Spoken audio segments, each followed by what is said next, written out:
Good evening, everyone, and welcome to the program. I'm Christiana Manpour. My brief tonight, are the Greeks living in fantasy land? Let's take stock. The world's top economists say that a Greek exit is almost inevitable now, and across the world, contingency plans are being made.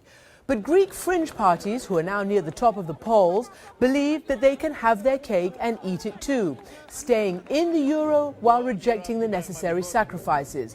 José Manuel Barroso, president of the European Commission, told me last week on this program that European leaders have done all they can. The problem with Greece is not a question of the support that has been given. To give an idea, if you put together all the support, so in terms of grants and loans and also write-off of private debt, it corresponds roughly to 177% of the Greek GDP. To compare, the Marshall Plan was on average 2% of GDP of the countries that were receiving aid. In other words, Europe has given Greece a huge sum of money, almost twice the country's total value, and still Greece can't balance its books. I'll speak to George Papandreou, the former Prime Minister of Greece, about where political leaders like him went wrong. But first, a look at what's coming up later in the program. The Barack Obama you never knew. Remember when he vowed to close Guantanamo? It's still open for business, but the American president has been dealing with terrorists in another way. Then, Mr. Taylor, would you please rise for the sentence of the court?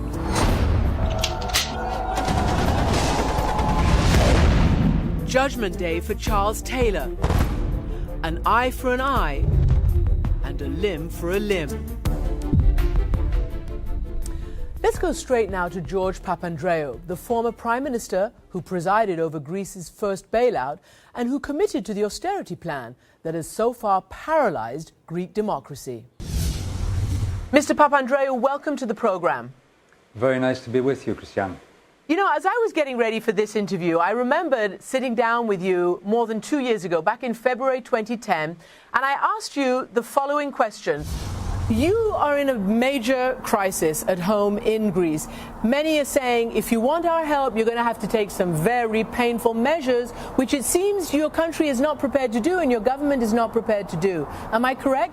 I would like to see this crisis as an opportunity to make some major changes, to really turn the page in the Greek economy, but not only the Greek economy, but also change some of the bad practices that unluckily we have had in the past.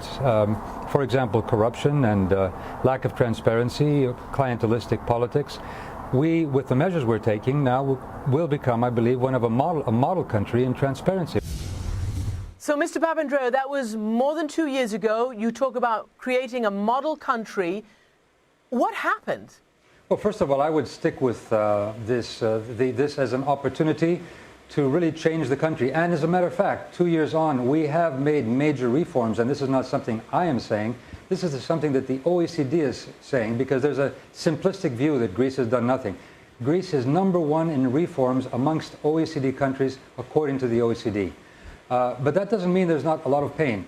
I think one of the major mistakes that was made is that we should have focused more on what I said there, the reforms in Greece, rather than pushing austerity and cutting the deficit so quickly.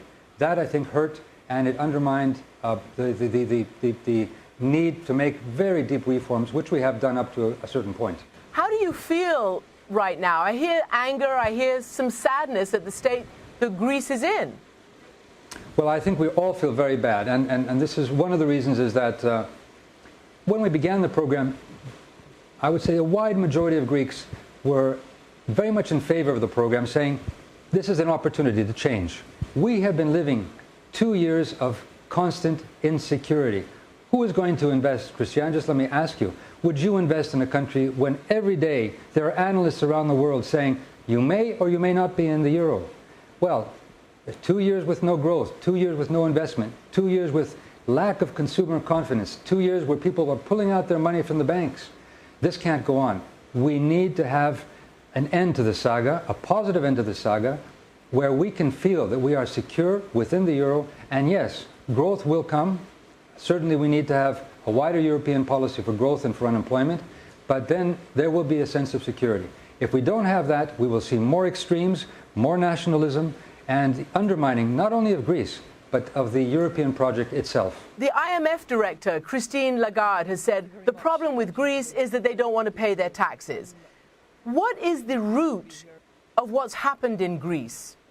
We have been, many people have been pontificating and patronizing and moralizing and scapegoating and saying, you Greeks, you are the problem. Now, I would say we Greeks, we have a problem. We are not the problem. If it was that we were the problem, it would be very convenient. Kick Greece out, everything's fine. What would happen to Spain? What about Portugal? What about Italy? What about the whole of the Eurozone? We need more cooperation and less simplification and prejudice about what has to happen. But as you know, Mr. Barroso has explained very clearly that they have given so much money to Greece, much more in terms of percentage than even the Marshall Plan did. So they believe that it's not about the money, it's about the politics. My question to you is, does Greek politics, do Greek politicians have any more credibility, either on the international stage or with the people?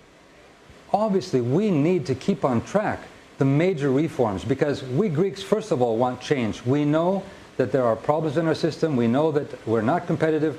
We know that we have great potential, whether it's in our agriculture, whether it's in our green energy and our sun, whether it's in our tourism, or whether it's in shipping or aquaculture.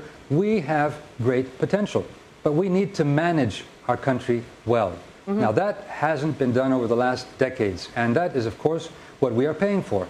Do you believe, as many do now, that Greece will exit the euro? There are contingency plans being made all over the place. Well, I hope not. And Christian, another problem we have been facing is that. Well, let me put it this way. The Greek people do not want to exit the euro, and I believe the Greek people already have shown that they have made major sacrifices to stay within the eurozone. But I believe that this is something that also other Europeans have to decide what we want to do with the euro. If Spain reaches a point where it can't pay for its debt, it can't finance its economy, that's going to be a big blow to the euro, and that is why we need deeper integration. You call it a Eurobond, you call it something else, you call it ECB coming in. We need deeper integration. We also need some other things. We need growth. We're in a recession. We've seen that the fringe parties have done very well around Europe and, of course, in Greece. We've also seen parties and politicians likening the German Chancellor and the German politicians to the Nazis, to Hitler. I mean, is that appropriate? Does that worry you, that kind of populism, nationalism? We have to get away from this nationalism, Christian. We have to get away from this simplification of you are to blame or I'm to blame, this scapegoating from whatever side, because that is undermining the basic principle of what Europe is about. Europe is about leaving behind our ethnic differences, our national differences, and working together to solve these major problems. And the major problem was, of course, the financial system and the euro system, which was just under construction. It hasn't been completed. So let's look at the real issues, and let's see how we can turn Greece around to be, as I said earlier, 2 years ago, a model country for Europe and for Southeastern Europe and the Mediterranean. Don't forget, Christian, you know these issues here. We are a linchpin to the Middle East, to the Northern Africa, to the Balkans. It's very important that Greece succeeds even for geopolitical, geostrategic reasons for Europe. Do you believe that if Alexis Tsipras wins and is able to make a coalition or wins outright, that will be good for success? I would have hoped that we already would have had a government from the previous election. Obviously, his party is responsible for not forming a government. So that was not obviously the most credible of acts. But I would hope now that we will form a government and that everybody will realize what the real parameters and what the real challenges are. We need to change Greece. Whether austerity is too stiff or not is a different question. But we need to go deep into reform. We began it 2 years ago. We've continued it.